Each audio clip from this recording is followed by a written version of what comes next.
I'm Eric Novak, and coming up on this report, we're going to take a look at the all-new 2017 Honda CR-V.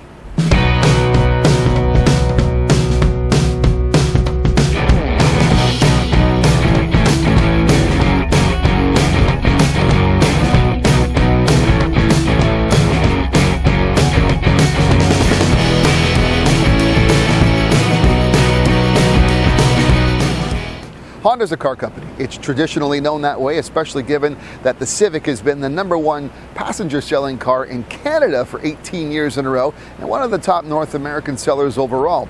But all the money in auto design and new rollouts is in compact crossovers, compact SUVs, and since 1996 in North America, the Honda CR-V has been its entrant.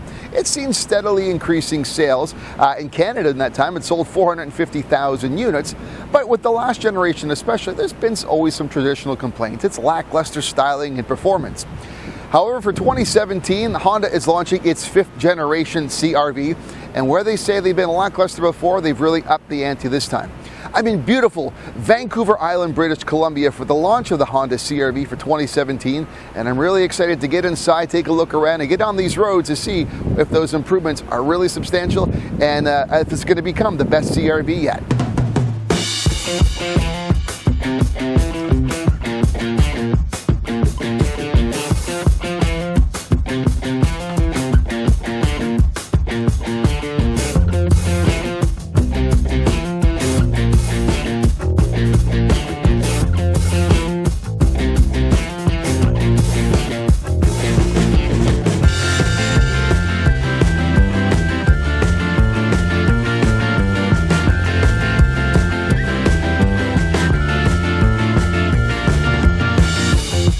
With the exterior of the 2017 CR-V, Honda has tried to definitely improve some of the mundane exterior aesthetics that you've seen in previous versions. There's certainly a more pronounced belt line that runs front to back. You can actually see more pronounced wheel arches being pushed out front and back as well. There's obviously a new front signature grille that is consistent with their entire redesign. The back end is upgraded to LED lighting in the back is standard all across.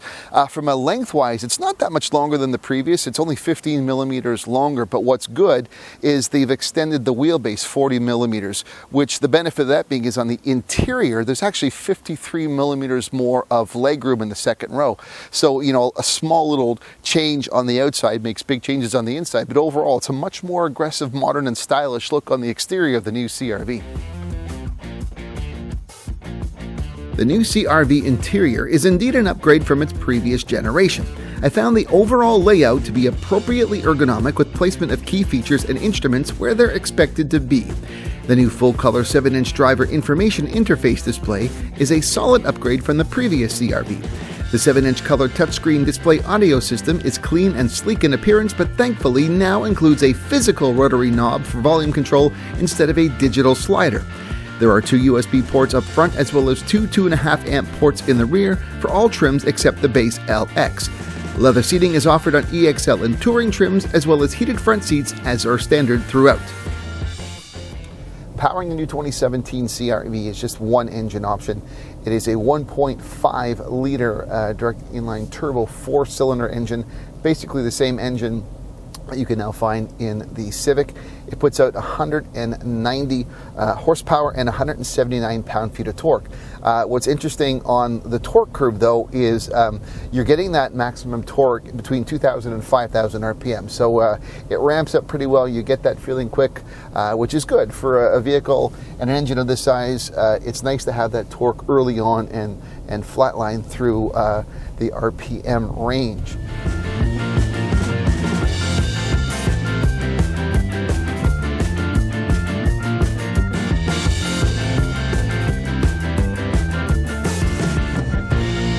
With the reduced overall weight, as well as the smaller powertrain, the 2017 CR-V has a improved fuel economy.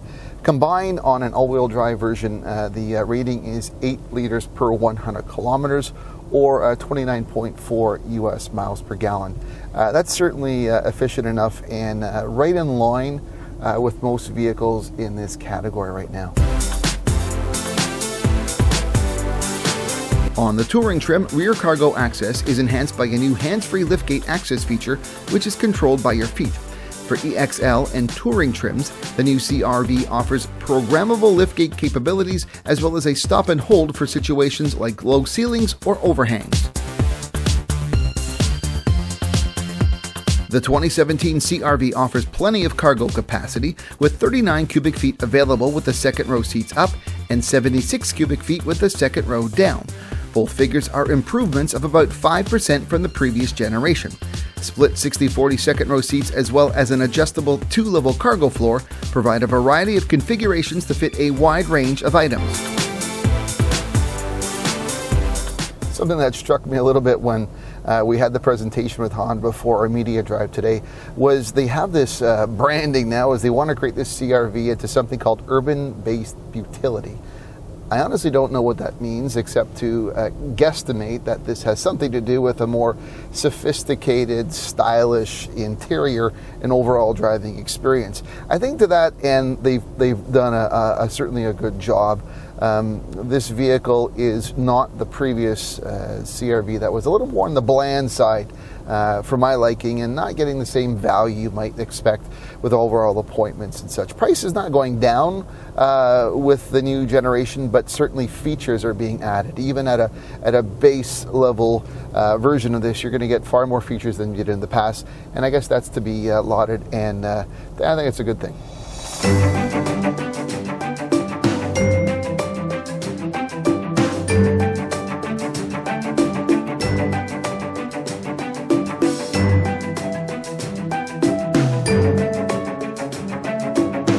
While late November can be a challenging time to stage a media drive event in Canada, Vancouver Island and its diversity of terrain and microclimates offered plenty of suitable vistas and moderate enough conditions to make for a fun drive overall.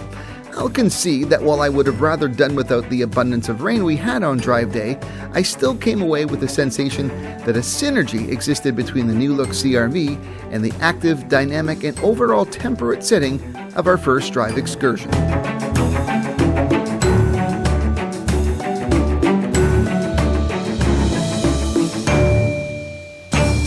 This compact SUV segment is getting more and more competitive all the time. Everyone's upping their game, and with the 5th generation Honda CR-V, Honda seems to have done that as well. The areas where I really haven't been too happy about the bland exterior, it seems a lot nicer. I gotta admit, it is more stylish. Inside, more spacious, I like it, and I gotta admit, it's maybe a small thing, but I really love how they finally have given me something, an audio knob to use instead of that much loathed sliding digital audio thing. Overall, I think they've done a good job. Now, prices may not be going down to be more competitive with some of the other players in the industry, but there's added features that overall I think will make this at least very competitive with everyone else. And who knows, it may hit that #1 spot in the segment, just like the Civic has done for so many years. I like this car, and I think you should give it a try if you get into this market segment. But that's it for now. From Victoria, British Columbia, for EnviroDad.com, I'm Eric Novak. Thanks for watching.